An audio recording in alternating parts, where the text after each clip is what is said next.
இயேசு உங்களை நேசிக்கிறார். பிரியமானவர்களே, இந்த நாளில் ஆண்டவர் நம்மளோட பேசும்படியாய் வேதத்திலிருந்து ஒரு 3 வசனங்களை கூட வாசித்து ஆண்டவர் நமக்கு கற்றுக் கொடுக்கக்கூடிய, நம் வாழ்க்கையில அப்பியாசப்படுத்தக்கூடிய காரியங்களை ஆண்டவர் நம்மளோடு இடைபடுவாராக. அது கொலோசியர் புஸ்தகம் 3வது அதிகாரம் 5, 6, 7 வசனங்கள் இப்படியாக சொல்லுகிறது.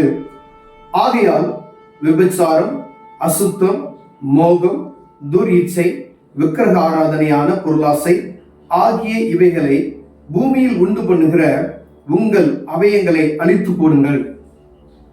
இவைகளின் பொருட்டே கீழ்ப்படியாமை பிள்ளைகள் மேல் தேவ கோபாக்கினை வரும். நீங்களும் முற்காலத்தில் அவர்களுக்குள்ளே சஞ்சரித்த போது அவைகளை செய்து கொண்டு வந்தீர்கள். பிரியமானவர்களே, ஆண்டவர் நம்மளோடு இடைபடுகிற ஒரு காரியம், இவைகளின் பொருட்டே கீழ்ப்படியாமையின் பிள்ளைகள் மேல் தேவ கோபாக்கினை வரும். ரட்சிப்பின் அனுபவத்திற்கு முன்பு, ரட்சிப்பின் அனுபவத்திற்கு பின்பு என்று 2 காரியங்கள் நாம் எடுத்துக்கொள்ள வேண்டும்.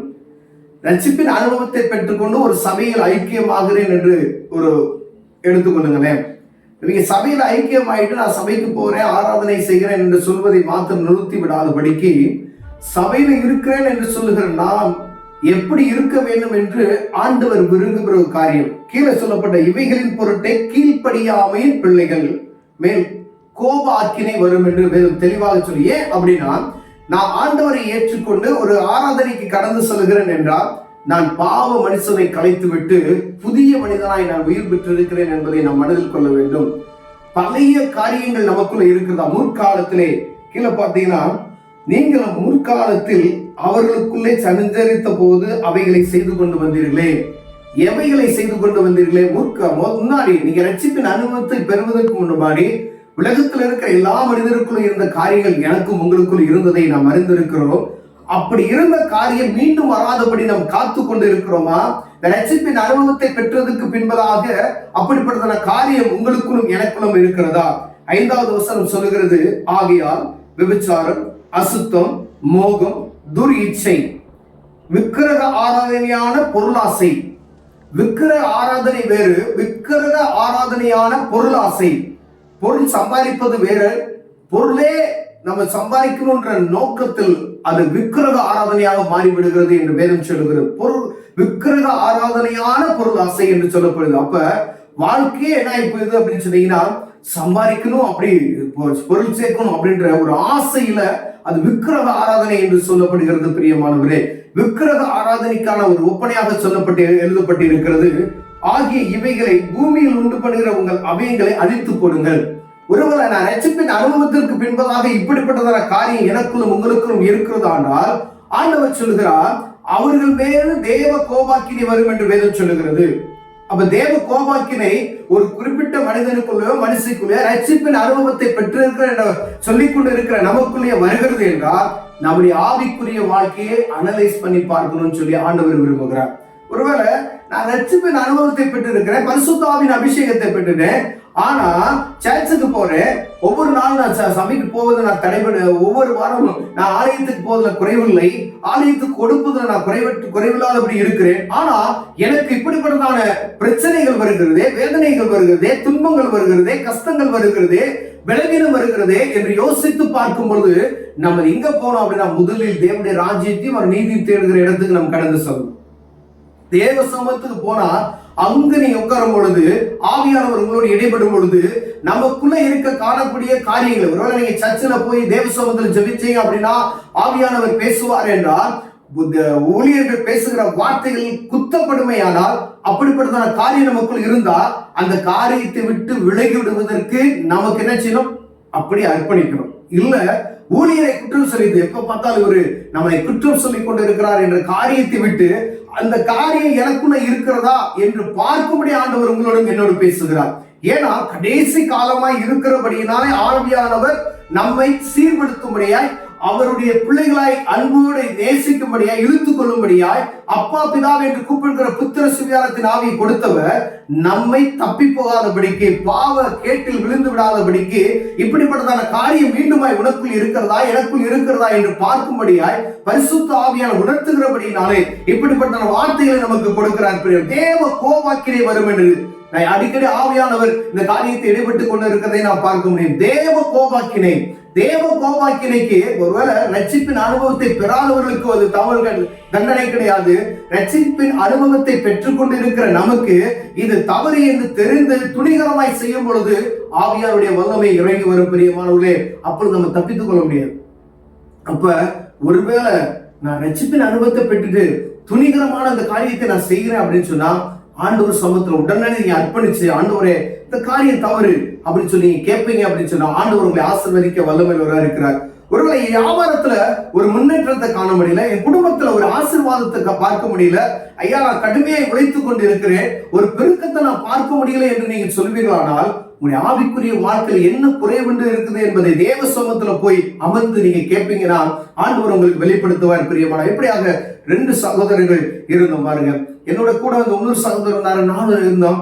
ஆவிக்குரிய வாழ்க்கையில நாங்க கடந்து செல்கிற பாதையெல்லாம் பார்த்தோம், நல்லா ஜெபம் பண்ணுவோம், ஊழியத்துக்கெல்லாம் போனோம், ஊழியத்துக்கு கொடுப்போம்.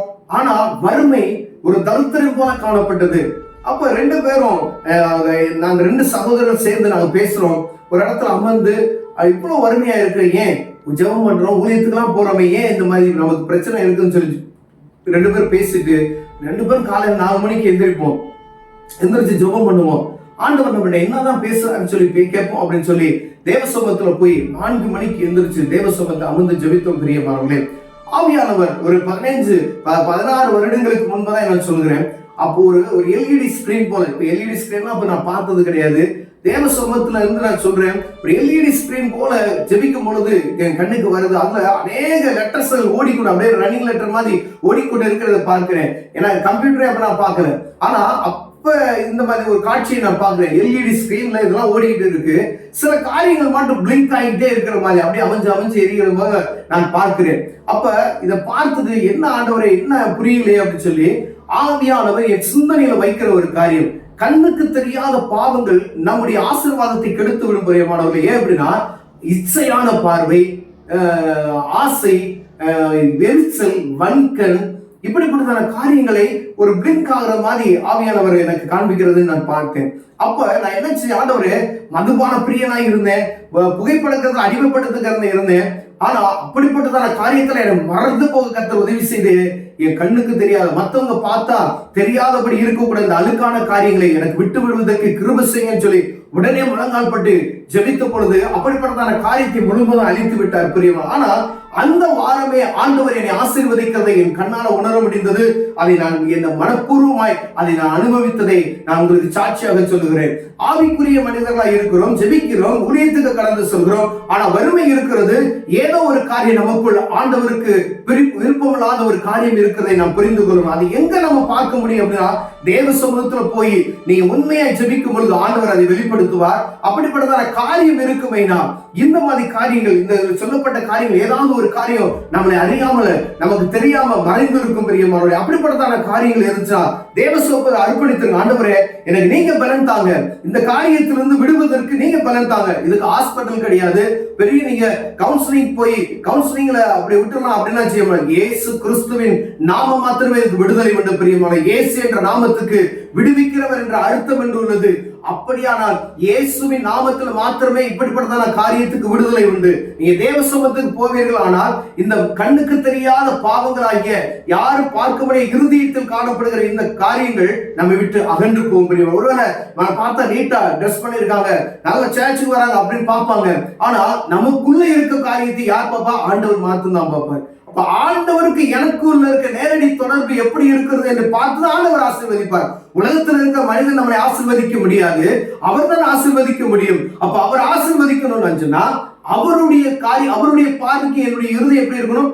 பரிசுத்தமா இருக்கணும். ஆண்டவருக்கு ஊழியம் செய்கிறேன் சொல்லிவிட்டு நான் என்ன வேணாலும் செய்யலாம், கண்ணுக்கு தெரியாத காரியம் தான் அப்படின்னு நினைக்க முடியாது. அப்ப ஆண்டவர் பார்க்கக்கூடிய சில அவருக்கு பார்வைக்கு மறைவானது ஒன்றுமில்லை என்று வேதம் சொல்லுகிறது. சில காரியங்கள் அப்படி நமக்குள்ள இருக்குமே, ஆசீர்வாதத்தை பார்க்க முடியாது. ஒருவேளை தேவ கோபாக்கினை அப்படி கூட வரும். தேவ கோபாக்கினைக்கு நம்ம ஆட்கொள்ளாதபடிக்கு ஆண்டவர் நமக்கு முன்மாதிரியா ஒரு எச்சரிப்பின் செய்தியை கொடுத்து கொண்டே இருக்கிறார். அப்படி ஒருவேளை நம்ம இருப்போமே, நாம் தேவ சமூகத்தில் அமர்ந்து அர்ப்பணித்து ஜெபிப்போமானால் ஆண்டவர் நம்மை ஆசீர்வதிக்க வல்லமையா இருக்கார். தேவ கோபாக்கினைக்கு தப்பித்துக் கொள்ள வல்லமையா இருக்கிறார். கண்களை மூடுவோம், ஜெபிப்போம். அன்பின் தகப்பனே, ஆண்டவரே கண்ணுக்கு தெரியாத பாவங்கள் ஆண்டவரை நெருங்க விடாத காணப்படுகிற இந்த காரியங்கள் எல்லாம் எங்களை விட்டு எடுத்து போடுங்க. நான் செபிக்கிறேன். தெய்வீக பிரசன்னம் எங்களை ஆளுகை செய்யட்டும். இயேசுவின் நாமத்தில் பிதாவே, ஆமென்.